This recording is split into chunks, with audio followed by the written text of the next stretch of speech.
Good morning to everyone and welcome to the breakfast meeting. It's actually our 10-year anniversary for FINNCHAM. Even the predecessor, Korea-Finland Business Council, was already established 34 years ago in 1989, but the government approved our registration just 10 years ago in November. So we don't want to show that we are 34 years, but actually there is behind that, because several of our members, like Mr. Lee and Ms. Nancy Choi, they have been 30 years in our chamber and business council.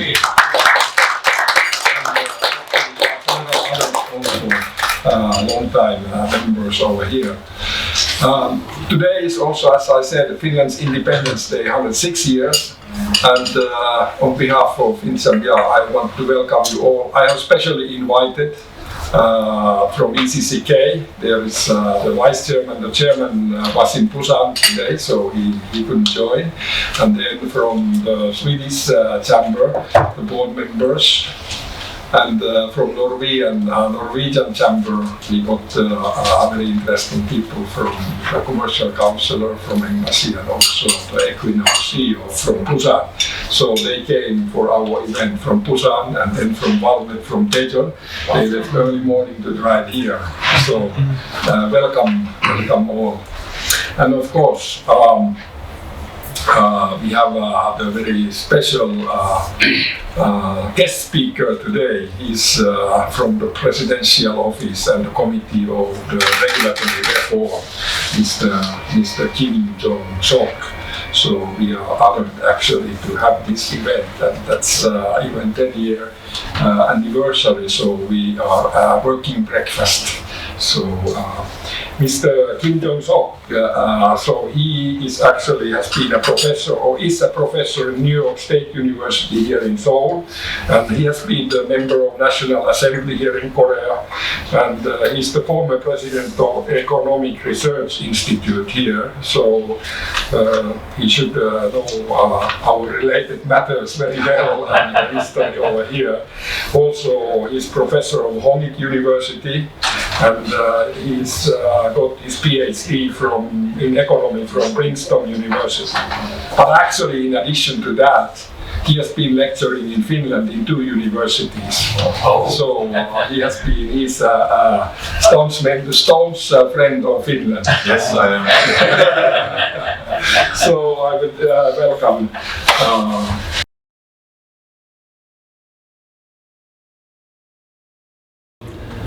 This system of reform in Korea is considered as one of the best practices of regulatory reform by the international organizations like OECD and the World Bank. So we do have a nice system, but the performance, I don't know, it's up to you, and it's not my job to evaluate the performance. But of course, I want to tell you that we are doing our best to improve the business environment, not just for the domestic companies, but especially for international investors and business people. So that's me. Okay, that's it's very comforting that the audience is not facing my face actually. The other way, that's very comforting. Please keep it that way. Okay, thank you. And I was introduced, and actually I'm a tenured professor of Hongik University for 25 years, and during that period of time, I just took a leave of absence to be the president of Korea Economic Research Institute, that is under Jeongeon, Federation of Korean Industries, and I have the honor, or maybe challenge, of being a National Assemblyman for 4 years.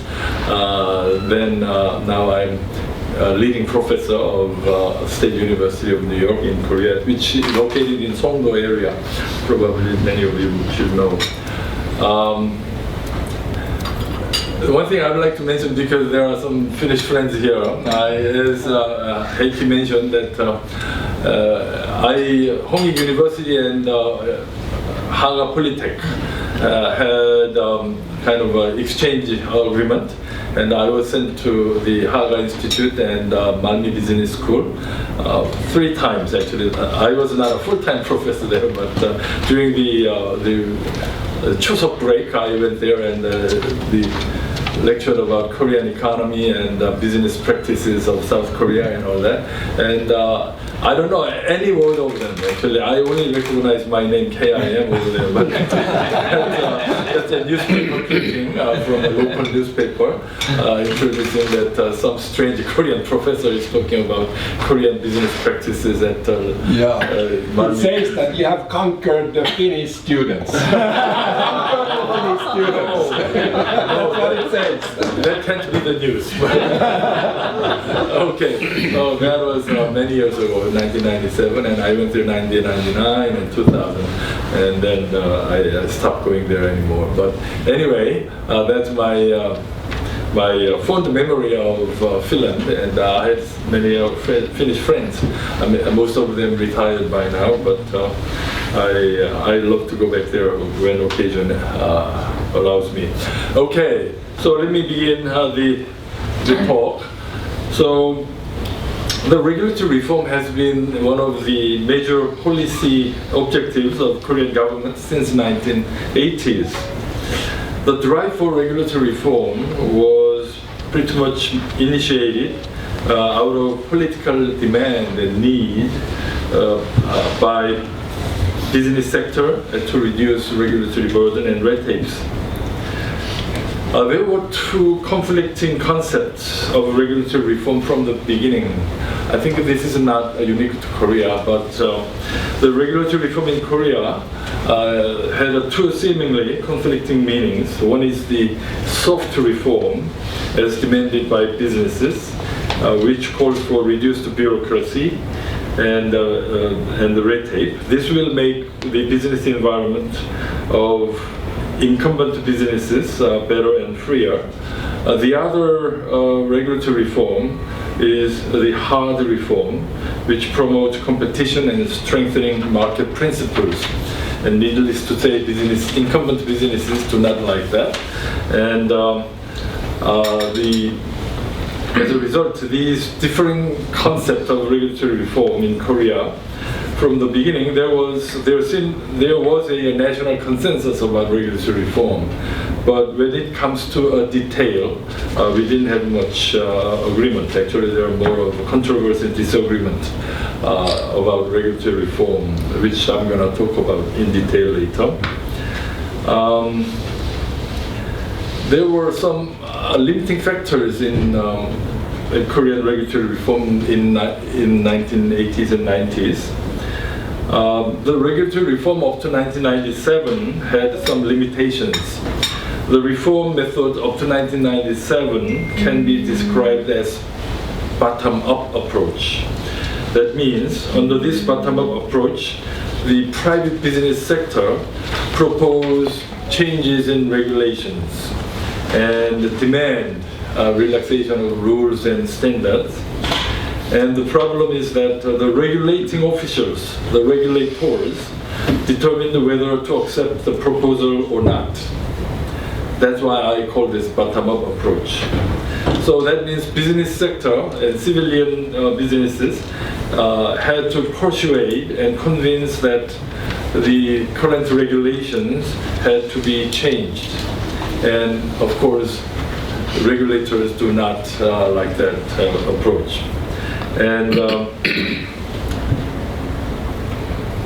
since the scope of regulatory reform has mostly been on procedural reforms and reduction in red tape, many of the important but controversial areas were not even considered, leaving a major proportion of regulations untouched as so-called sacred regulations. It has been argued that since these regulations, sacred regulations, are intended to achieve important national policies, they have to remain intact unless national policy goals are changed. Examples of these sacred regulations are the regulations on banking and financial systems, the regulations to prevent real estate speculations, the regulations to regulate chaebols, big businesses, and the regulations to protect the environment, consumers, and workers, and so, etc. So, as you can imagine, these group of bunch of regulations are considered so important that it should not be considered as a target of regulatory reform. However, these regulations are the core regulations which put heavy burdens on business and economic activities. In these sacred areas, regulations are usually with the right goals, with wrong measures. So these days, President Yoon's government is trying very hard to attack these hardcore sacred regulations under the leadership of Prime Minister Han. Well, as you may remember, in 1997, East Asian countries were hit by a so-called IMF financial crisis. South Korea ran out of foreign reserves in 1997, and IMF came to help and bail out Korean economy with severe austerity measures. One of the conditions was to reform government regulations. And then newly elected President Kim Dae-jung initiated an entirely different and radical approaches to reform. The major difference of the reform in 1998 can be seen in the method of reducing the total number of regulations. The previous administrations employed, as I said, bottom-up approach. That did not go very much. And but now the burden of proof has been put on the regulators themselves. In other words, regulators must prove and justify the need for the regulations in front of an independent panel. And to perform this function, the Regulatory Reform Committee was established under President, and this Regulatory Reform Committee is now in 25th year since then. So in front of this Regulatory Reform Committee, if regulators fail to convince the committee, those regulations shall be abolished or changed. So based on this principle, the President Kim set a quantitative target of eliminating at least 50% of the existing regulations by the end of 1998. Can you imagine? That's a radical approach. As a result, it seemed impossible at first, but because of the weight of the presidential order, the total number of regulations in Korea became substantially reduced, and more than 5,000 regulations, or 49% of the existing regulations, were simply erased from the book. And the remaining 5,000 regulations, among them 2,411 regulations were modified through the review of Regulatory Reform Committee. So this radical approach of getting rid of regulations has been known as Korean regulatory guillotine in international literature since then. And that was the first step of quantitative control of regulation. And now since then, however, the public opinion and business sector said that nothing much had been changed. So we learned that the problem we had, regulatory problem in Korea we had, was not from the quantitative regulations, but the qualitative regulations and the way the regulations are enforced. So anyway, since then, the introduction of new regulations and amendment of existing regulations must go through a review process by the committee. And the basic law of administrative regulation mandates this process so that ministries cannot evade this requirement. The law specifically requires regulatory impact analysis for each new and strengthened regulations. Now the introduction and implementation of regulation is no longer the exclusive rights of the regulating ministries and agencies.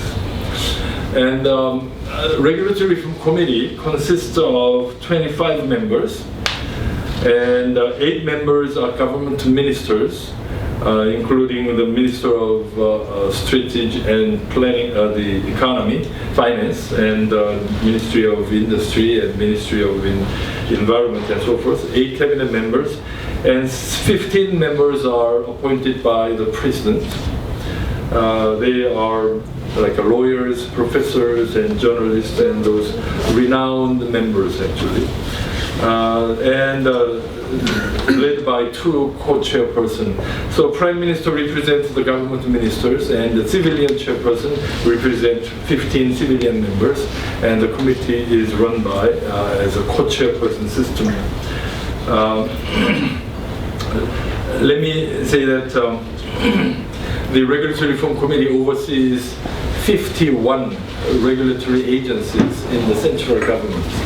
And those 51 regulatory agencies propose new and strengthened regulations each year by, the numbers are about 1,500 regulations. So Regulatory Reform Committee goes through each and every of those newly proposed regulations.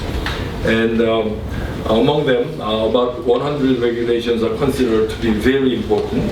And then the whole committee go through the debate on those important regulations. The lesser important regulations are just administratively processed by the staff members of the committee. They are the career government officials under the Prime Minister's office, and currently there are about 100 government officials working on the regulatory review under the Regulatory Reform Committee. So now let me tell you what are the bad regulations, low quality regulations that Regulatory Reform Committee has been aiming to kill. Well, first, as I've said, we learned that it's not a matter of quantity. Regulations were eliminated. Still, the business environment and regulatory burden remained pretty high. So, especially regulatory burden can be greater with a relatively small number of regulations when those regulations require heavy compliance costs and create severe uncertainties. So the quantitative control was the first stage in 1990s, and now we are in the stage of quality control of regulatory reform. And also we learned that regulations with vague rules and unpredictable results are bad regulations. In practice, vague and opaque regulations can create a very uncertain situation where nothing is certain in Korean government, but nothing is impossible either. I guess many of you would agree. So this creates an environment where this environment conducive to corruption and abuse of power. I interviewed many international investors and foreign company executives, and most of them mentioned that the regulatory risk in Korean government regulation is the most painful aspect of Korean regulations, and I see virtually all of you agree with me about that. Regulatory risk. Actually, OECD reports mention this problem of Korean regulation repeatedly, and still we have the problem, and this is a primary job of Korean Regulatory Reform Committee, to get rid of these vague rules that gives wide discretionary power and interpretationary power to the regulatory officers, and that is a very unfortunate culture in Korean regulation. So we are aiming to get rid of those aspects.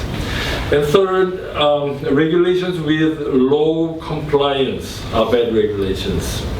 I've been myself a legislator as a member of parliament until 4 years ago.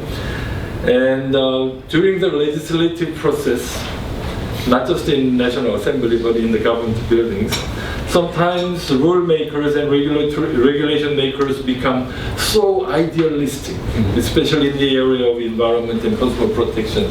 So there are a lot of regulations that cannot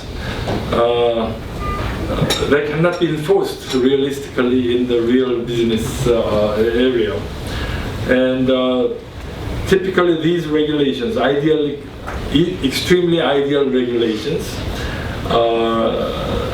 have a low compliance rate, and that means we have a serious consumer problem or environmental crisis, not because we do not have regulations, but the existing regulations are hard to comply, and that's the reason. So whenever we have a regulatory proposal coming to the committee, we view that the applicability of this regulation in real business practices and mandate the regulating agencies to maintain certain level of compliance rate. Otherwise, the regulation will be abolished.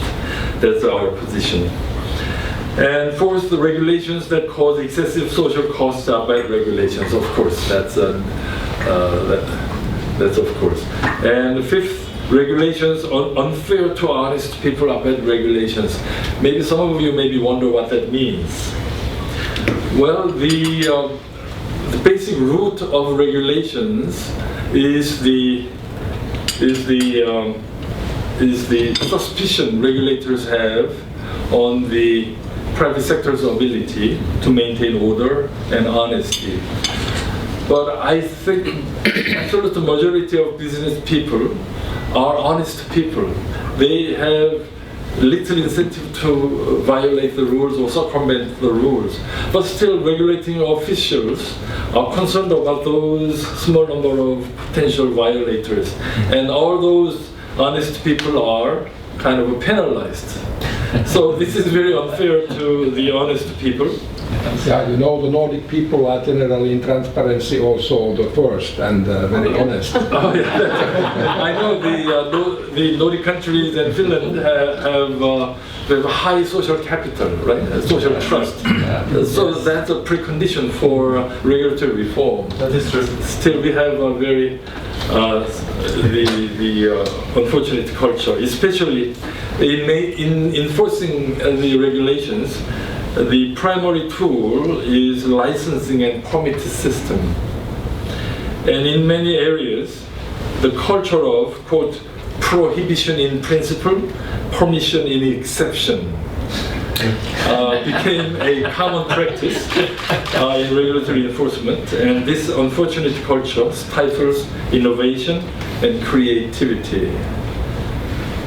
So these are some of the elements we are looking into the current new regulations and current regulations to improve regulatory qualities.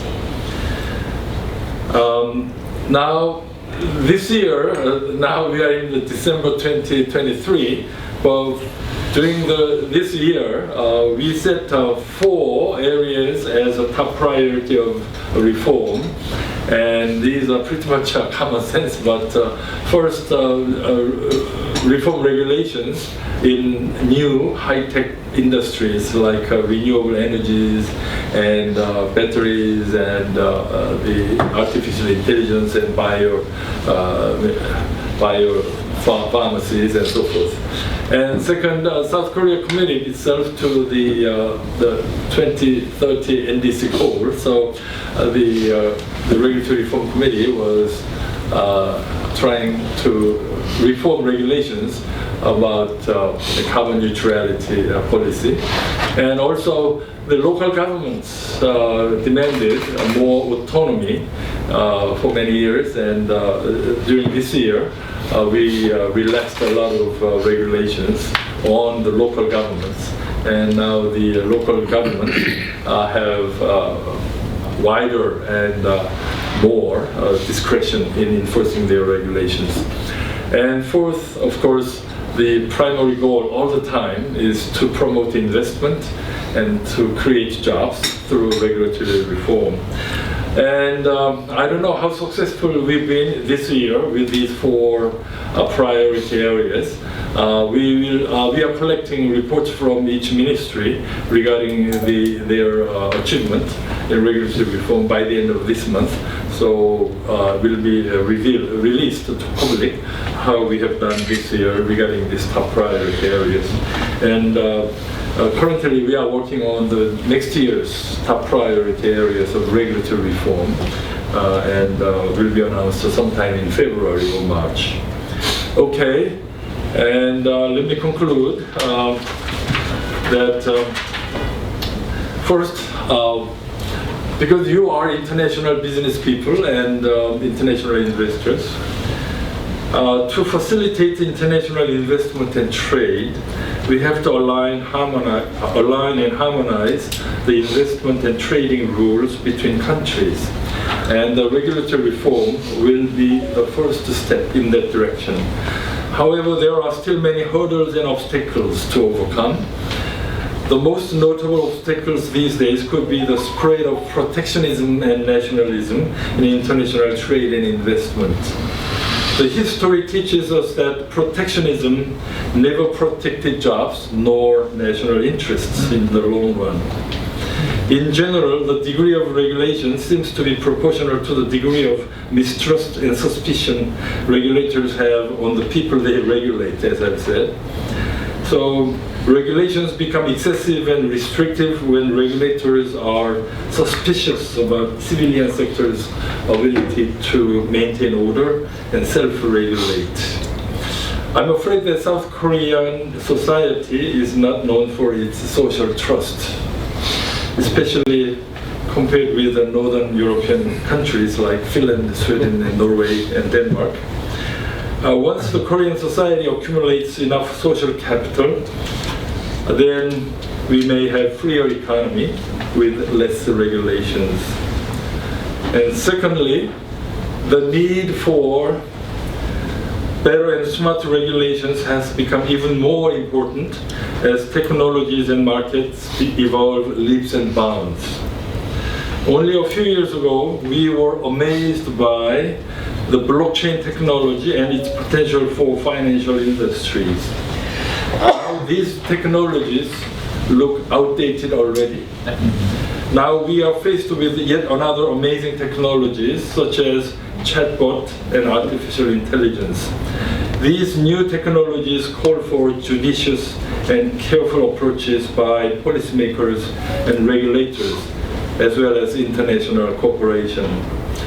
The challenge facing the government and regulators with these new technologies is how to manage these new disruptive technologies. Regulating the new technologies are like a double-edged sword. Well-designed regulations can promote new businesses and investment opportunities. However, poorly designed regulations can hurt and destroy evolution of new technologies and business opportunities.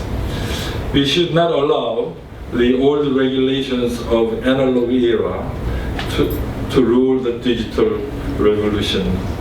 Again, I really thank Chairman Heikki Ranta and the members of FINNCHAM Chamber of Commerce in Korea for their contribution to Korean economy. And I can assure you that the Korean government and Regulatory Reform Committee are determined and committed to improving business environment and promoting international trade and investment with less regulations and more transparency. This is our vision of regulatory reform in Korea. I know we have a long way to go, and South Korea is not the best place to do business in the world yet, but rest assured that Korean government and Regulatory Reform Committee are on your side. And welcome to Korea. Thank you very much. Thank you.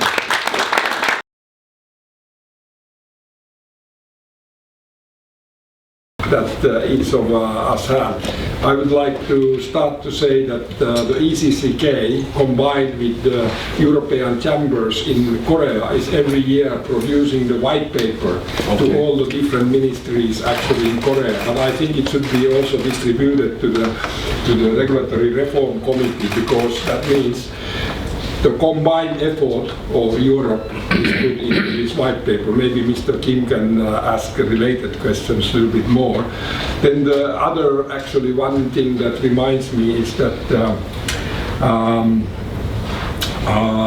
we have EC is working together to make many regulations in European Union. But Korea has its own regulations, and also there is a lot of experience behind those EU regulations by all European countries who are forming it. But I think Korea should be combined with that and utilize the benefit of that and try to harmonize the regulations, because we have a FTA between EU and Korea, and part of it is also to harmonize regulations. So I hope, but I don't want to, I have more questions by some members who couldn't make it this morning, but I would like to open the floor for questions and discussions. Please. I guess you all have something in the mind, so please, who would start?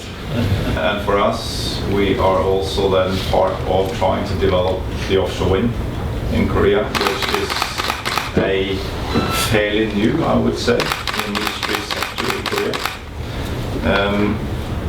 How can we interact with Korean government in terms of establishing efficient regulatory systems to then enable what we're trying to do jointly together? Okay.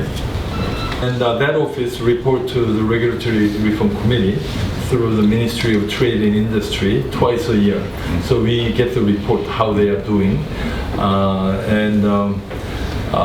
So first thing is you can contact the Ombudsman office.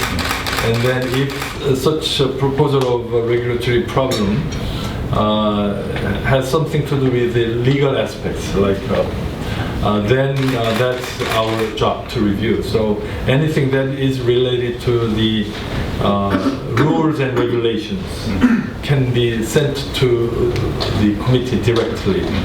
We do have the officers whose primary job is to receive those petitions and applications for changes.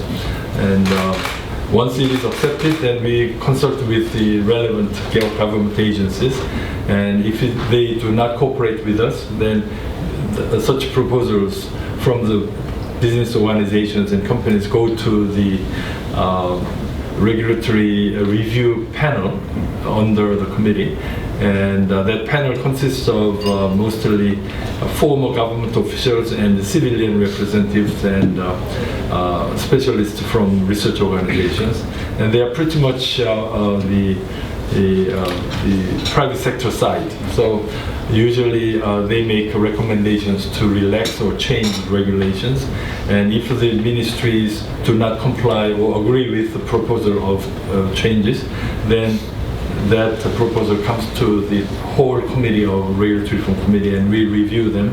And once we decide on a certain matter by vote of majority voting, then that is the decree or order made by the Prime Minister. Actually, Prime Minister is the co-chairman of the committee, so whatever decision we take in the committee can be considered as the Prime Minister's decision. So all the cabinet ministers and regulating agencies must comply with the decisions of the Regulatory Reform Committee. And by law, that the regulating agencies must accept the recommendation made by the committee, unless there is a very serious issues involved. And during the last 25 years of Regulatory Reform Committee, no agency has ever rejected the decisions by the committee. So that's how it works. So whatever you have the proposals or recommendations, if it is related to legal aspects, related to rules and standards, then bring it to the committee, and it's our job, and we'll welcome that. Thank you. There is also another aspect I would like to mention as an example of where maybe one should try to ease the regulations. For instance, when it comes to maritime industry, if a company wants to start to supply, for instance, energy storage systems for the green shipping, today the company has to go through all testing and verification in Korea, even though the company has tested and got verification from internationally accredited companies like DNV, ABS, and so on. I think the companies understand that maybe some of the testing and verification should be done in Korea, but today, if I have understood the regulation correctly, everything needs to be done once again in Korea, and that it's quite expensive, and it takes quite a lot of time. And I've also been informed that, you know, the bodies in Korea, the testing bodies, they are also quite busy. So this process could be quite challenging for a foreign company. So my comment to this cooks down to the following: that of course it would be nice if Korea could kind of approve also tests and verifications done by DNV, ABS, and other internationally accredited bodies. But also the testing process, even the European accredited testing organization have the certificates. They are not really approved in Korea, so there is no harmonization. Maybe Korean authorities require the certificates, but they want to do the test by themselves. Yes. So I guess they are learning that, and in the future maybe could be a good point that once you study those, you kind of harmonize the test and approve from both sides. But sorry, adding to not only shipbuilding industry. Business practices in certification process, but we are. This is not just for foreign companies' problem actually. No. Korean companies also suffer from this unnecessary, redundant process of certification and testing. Yeah. So we are working on it, and this is in our radar, and we want to simplify this. But as I've said again, the government officials are so risk averse. There are some, if there's a tiny elements of disaster or bypassing the law, then the rules become very restrictive, and this is typical example of such suspicion of regulating agencies. So as I've said, we are working on it, and there are hundreds of cases starting from cosmetics and shipbuildings and maritime and ESS areas and all that. So just if you can, just to send us the recommendations, and we will have a look into each individual cases, because cases are somewhat different, case by case. So we would like to know more about what's happening in the inspection process. Yes. Okay. Thank you very much. You have a question. So the Swedes have one question. I remember very well during 1998 the so-called IMF crisis. Guillotine, right? Yeah. And I mean, a lot of things changed at that time, in my perspective. I mean, being here so a long time, and I think today, my perspective of South Korea is actually, when I talk to people who want to come and invest here, is that South Korea has a lot of very positive elements when it comes to invest here. Then you have the regulatory side, which is a thing to battle with. So I have been involved in a number of businesses, conglomerates. I also invested myself and driven my private business here. And most of the businesses I've been involved in has been functioning. It takes an implementation time, and in spite of the regulations, you can come through.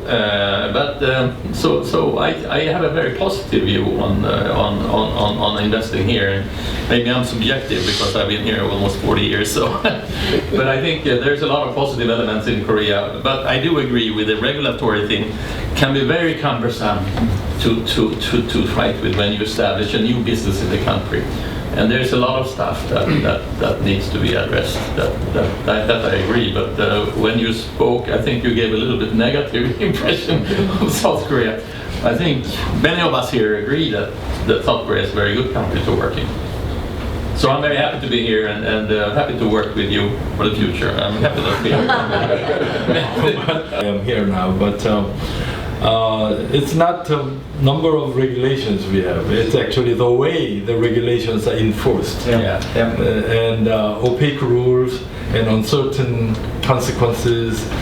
As I've said, regulatory risk is very high. I know that, and relative to other countries, the discretionary power the government officials, regulators have in Korea is too much. So we have to restrict it as much as possible. Whenever we see a new regulation or amendment of existing regulations, we look into whether these changes in regulation would increase regulators' discretionary power or not.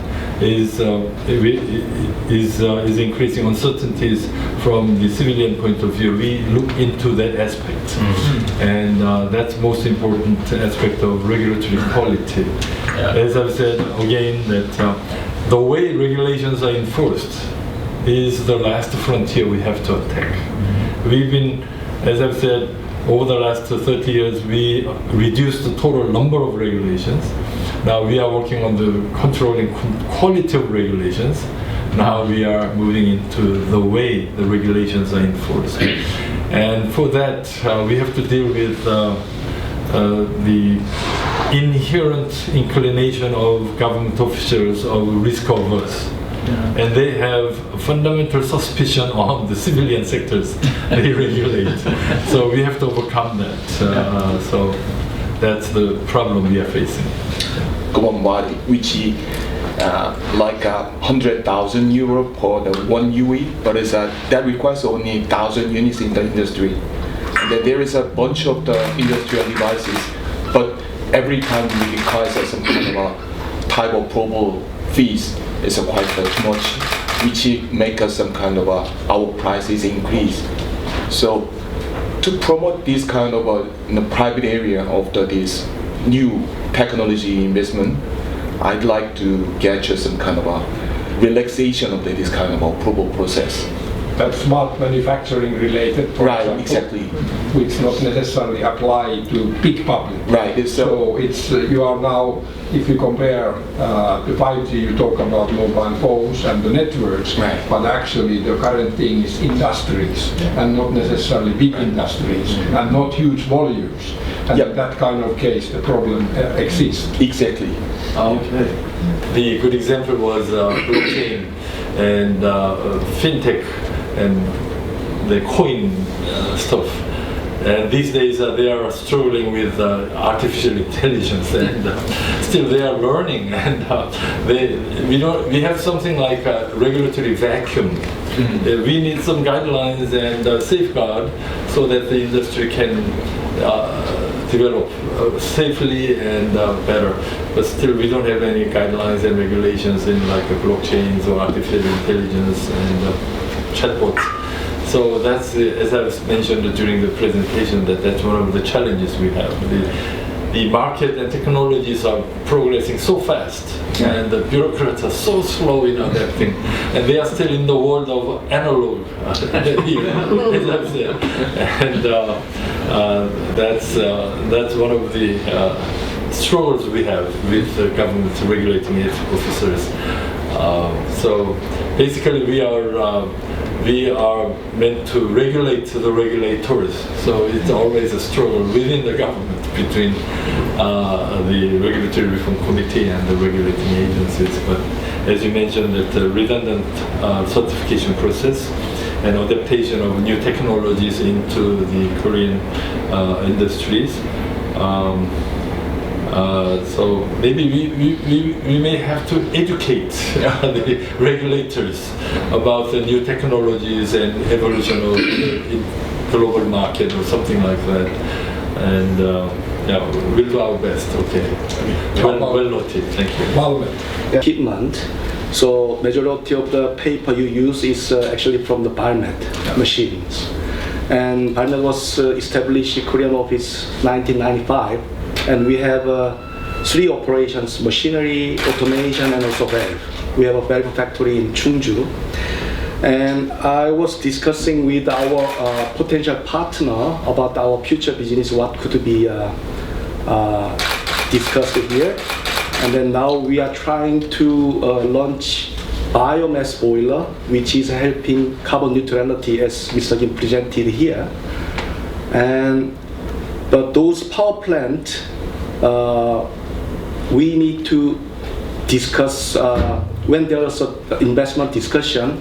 Those power plant need to be approved by the local municipality, and typically the people nearby that power plant has a big civilization complaint. And municipality asks the company that if you want to invest, you need to get agreement from the civilizations, the civilians. And they are sitting like, we are just waiting your commitment. So our potential partner asked that biomass boiler is not only good for it's good for whole Korea carbon neutrality, and also it's good for the company who is exporting their equipment, because they require the REC when they export the goods to the other countries. So they would like to get support from the local municipality when there is such a civilian complaint issue. Maybe this is not a really regulation issue, but they would like to get such a support from the government. It's very to get the approval of local residents around the plant or something. This is kind of an abuse of power, and because they don't have the legal authority to require local residents' agreement on that. So last year, once we actually made the rule that if you get more than 75% of a local agreement, then you should approve the project. But still I know for a fact that still they require 100% approval. So this is a classic example of abuse of power. And we can understand why, actually you can understand why, from the perspective of the local authority. They are kind of under the political decision-making process by the elected officials of the governors and the mayors. So it's a problem. We are looking into it, and it's already here in our radar, and we are working on it. Thank you. Okay, maybe Kim has been working as a commercial counselor, a lot of things, but now working with food and cosmetics. Do you have any issues in the software? And the authorities, the Korean authorities so far, between the business and the regulation, they've been very flexible and very much supportive and guiding the small businesses. So my experience so far, yes, I know the regulation is strict, but the authority has been very much positively flexible to accommodate the difficulties of small businesses. So very good experience. Maybe two comments, not raising a regulatory issue, but just my sort of thoughts and views on the regulatory reform issue itself, as the reform is not just to abolish certain regulations, but to reform it in a better direction. For example, on the packaging waste and the packaging industry side, for your information, you might know, but EU is going to change the regulation actually in a stricter way for the environmental issue, so that by 2030, all the packaging materials to be sold in EU will have to be fully reusable and recyclable. And that applies to all countries. So Korean companies exporting to EU, they have to be in compliance to that.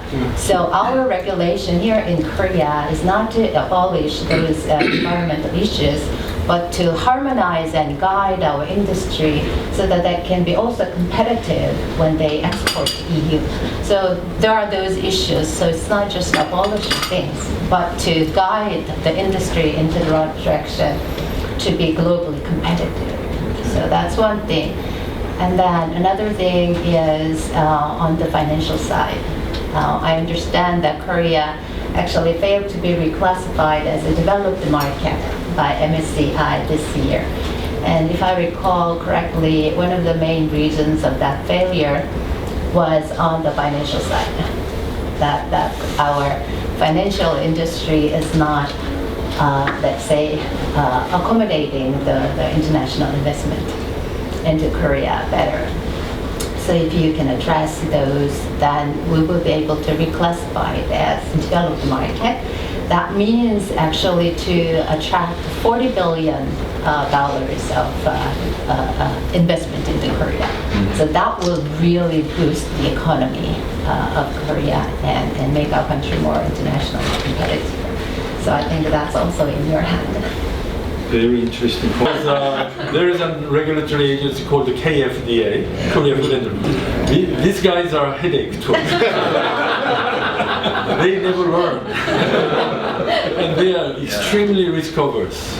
I know. So any medical practices, medical devices, any new food products, just takes forever to get approval. But I wonder how you are doing. Anyway, congratulations. And also so in some areas, actually, EU rules and regulations are stiffer than South Koreans, and Korean companies are very adaptive in global markets. So they are, I hope and I believe they are doing all right in adapting to the EU regulations about environmental protection. But as I've said, to promote, facilitate international trade and investment, we have to harmonize the rules and regulations. And from our perspective, EU seems to be somewhat, in some areas, somewhat over-regulated. Maybe you have to go to the European Regulatory Reform Committee if there is one. But, anyway. And also, another headache for our reform committee is the financial regulation, the Financial Supervisory Board, and these guys are also very stubborn, because they have a strong pride in what they are doing, and that's why they never learn. So this KFDA and the financial regulatory agencies are the kind of the most challenging agencies against the committee. We always, almost daily, we debate and talk with them on the issues. There are hundreds of issues raised by food and drug industries and the financial industries. We are working on it. Thank you. Fire test. Whenever making a building, we are using composite column and composite beam. We don't need additional fireproofing way, but in Korea we have to do again because of we have to do test again in Korea. So for fire test, we have to wait 3 years, and we have to spend €1 million, something like that. Okay. That's the big problem. And also second problem is the seismic test. So already in our company have a lot of earthquake test in, but again, also we have to test. So next year we will have a seismic test with Gwangju University. Although those materials are proven to be safe in Finland or So we got the certificate from CE mark, and also we follow the ACI code. But ACI code and KCI code is 99% same. But we have to do again. All of it? Yeah. All testing? Yeah. We have to do again. So we are in the same boat. I did not mention, but we have to say. Well, that's surprising, because when I talk with the Korean companies, actually, usually they complain about the commissions and licensing and all that. But facing the international business people here, that redundancy of testing, because you have the certificate in your home countries, but having to do it all over again in Korea, that's that's a waste of resources, and it's a costly aspect. I understand. Well noted, and we'll take into account. About I know the ECCK is controlling and not controlling, summarizing a lot of the things, and I already mentioned about the white paper probably would be distributed also there. But do you have something to add on the? Yeah, my question.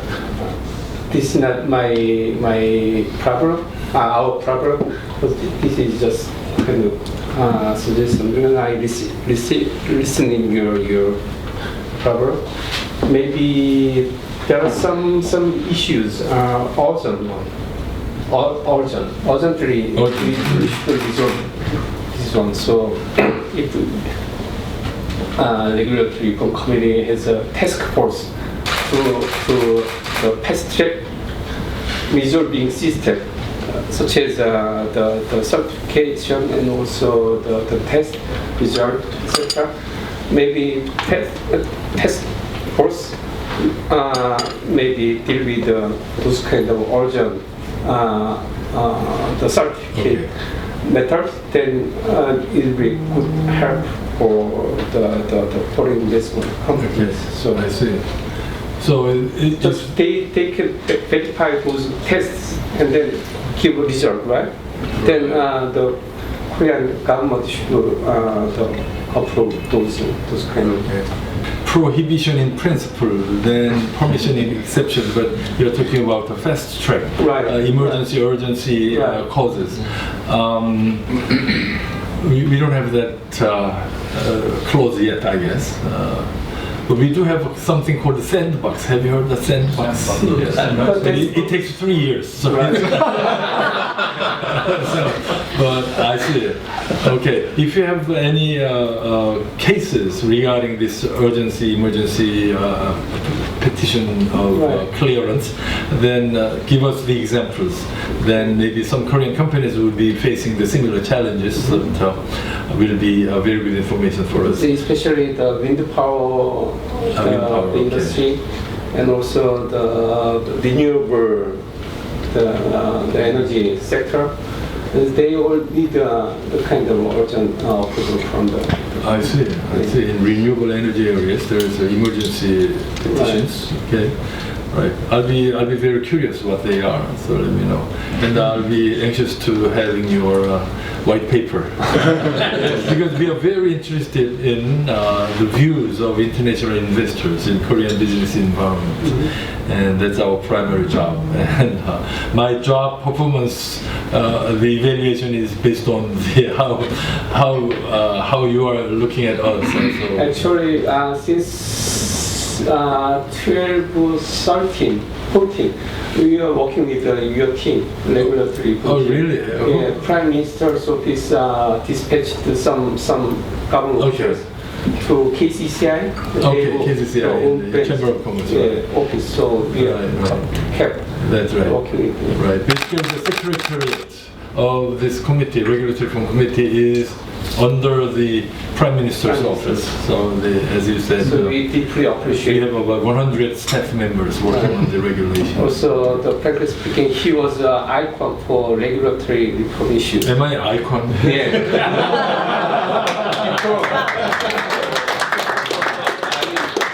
Before he became a co-chairman, I remember him. He was leading the team assigned by KCCI, the regulatory task force team. Right. So he published kind of a regulatory reform book. So I'm partly responsible for this poor condition of business environment in South Korea. Oh, don't be too negative. You have a positive comments. Okay, thank you very much. I'll do my best. Yeah. The complements of the regulatory reforms in the business environment. So in terms of the problems, I suggest we set up more agencies. It's a joke. Setting up more agencies, maybe called anti-risk reverse government regulatory agency, something like that. Well, that's what we are. Okay. But actually, I have a comment or a question in terms of decreasing population in Korea. Okay, A huge risk for us as a nation, also on a human level too. Do you have any vision or plan to having more foreigners into the country with eased regulations and legal complications? Just a comments and question. Yes, actually last August, in the regulatory reform review meeting, a cabinet meeting presided by President Yoon, the Justice Minister Han announced that the immigration regulations will be relaxed radically. So the professional immigrants and unskilled workers in both areas will be relaxed, and you will see the results actually sooner or later, beginning next year. In the unskilled workers level, the quota will be doubled, and in the skilled labor area, those foreign students who got degrees in Korea can remain in Korea, get a job in Korea, and can invite their family to Korea and apply for the permanent residency, just like the US and Europe and Japan. So in the past, whenever the government announces the relaxation of immigration rule, NGOs and labor unions opposed such relaxations because they're concerned about their jobs and all that. But this time they're so quiet. That means that the entire Korean people are now concerned about shrinking population. So the Koreans are endangered species more than dolphins and elephants. So Koreans may disappear somehow, maybe in a few centuries, but some people must live in this Korean peninsula. So I hope not the North Korean. Well, if they are behaving okay, yeah, we will welcome them, right? Anyway, it has something to do with the regulations, so that we have to relax the immigration rules. And Bangladesh, Nepal, they have been living in Korea for several years. Now they have a Korean citizenship. So they are foreigners, but live now in Korea with the Korean citizenship. I'm a Korean with the Korean parents and Korean siblings, but now I live my life as a foreign, as a Canadian. So we are talking a lot about the low birth rate and the shrinking population. So even like 3-4 days ago, New York Times made a huge article about Korea is disappearing, So I wonder that, like even in USA and Canada, like dual citizenship is very common.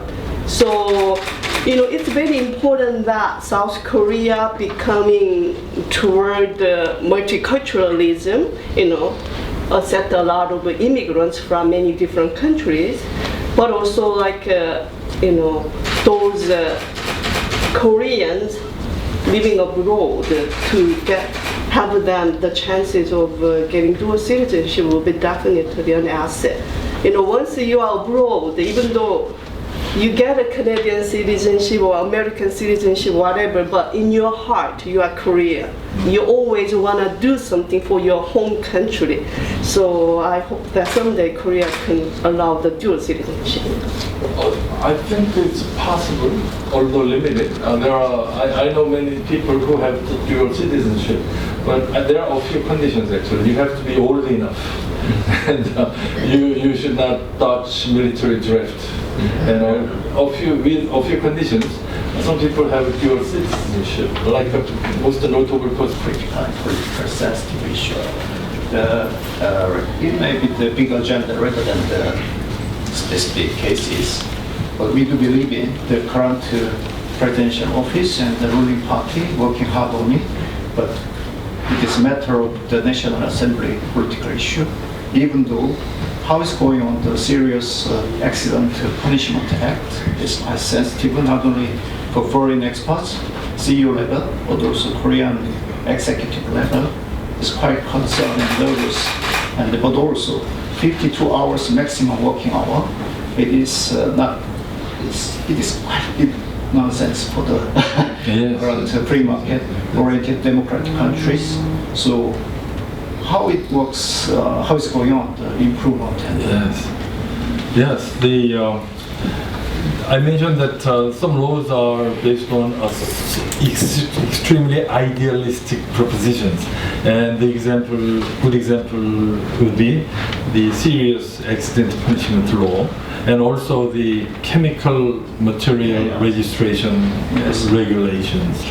And these are the most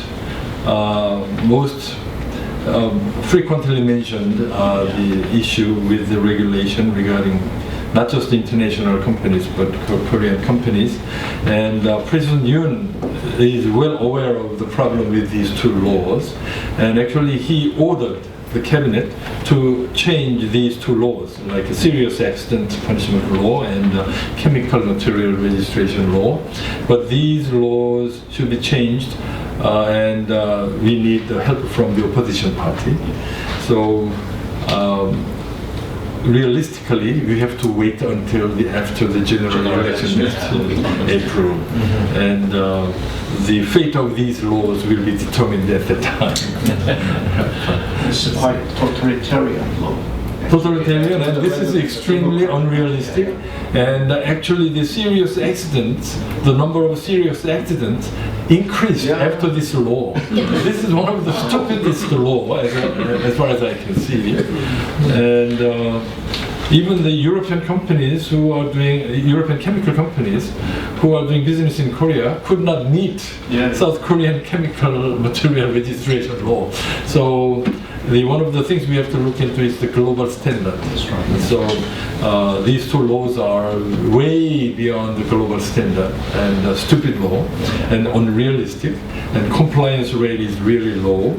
So we have to change. This is the primary target for regulatory reform. Yes. We are well aware of that. Wait until next election.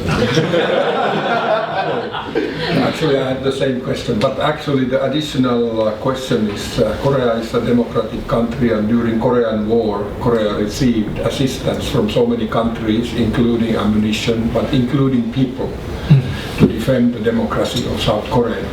I'm asking the South Korea, Republic of Korea, how much are you ready to support? Are you ready to send military to Ukraine's help as a democratic country?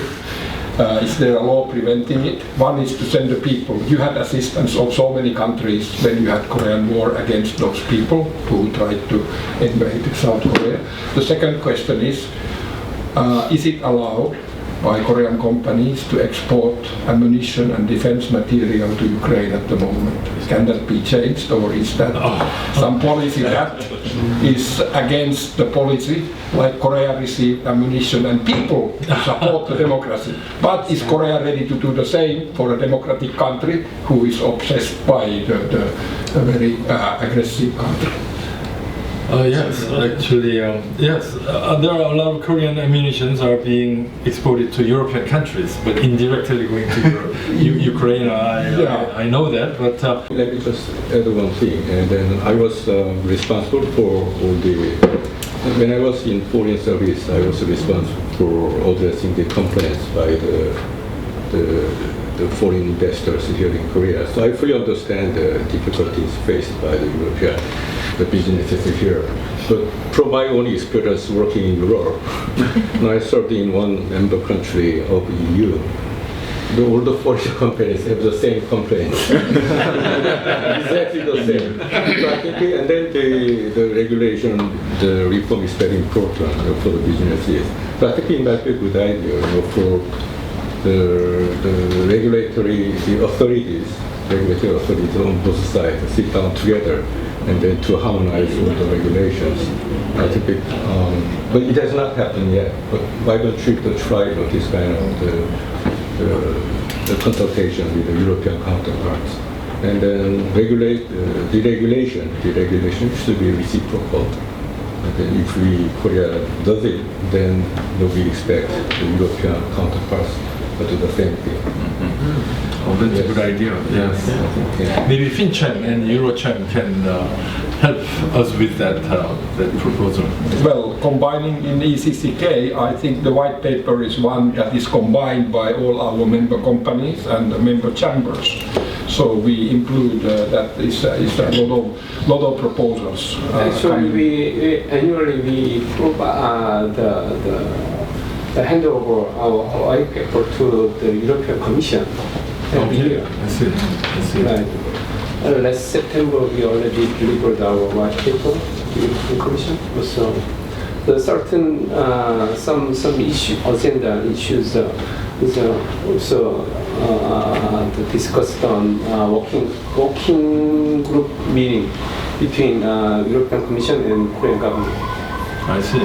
I know there are a lot of talks going on in OECD framework and about harmonizing regulations among the member countries and all that. And I think it's very important to have this dialogue between EU and Korea regarding regulations and investment rules and trade rules. Right? Okay. Very happy of the discussion, and one of the key issues is then the harmonization and cooperation. So we can provide a lot of experience through our organization, especially the ECCK, who is combining the other chambers' effort and including the member companies, which see the actual situation. And in that case, that is combined to work together with different ministries and different regulatory bodies already. Maybe the presidential committee for reform can also oversee that things go ahead on well. So the cooperation and communication with our different authorities and experience with that can be enhanced only after this meeting. So I hope that. Okay. So. Yeah, thank you very much for your valuable comments and input.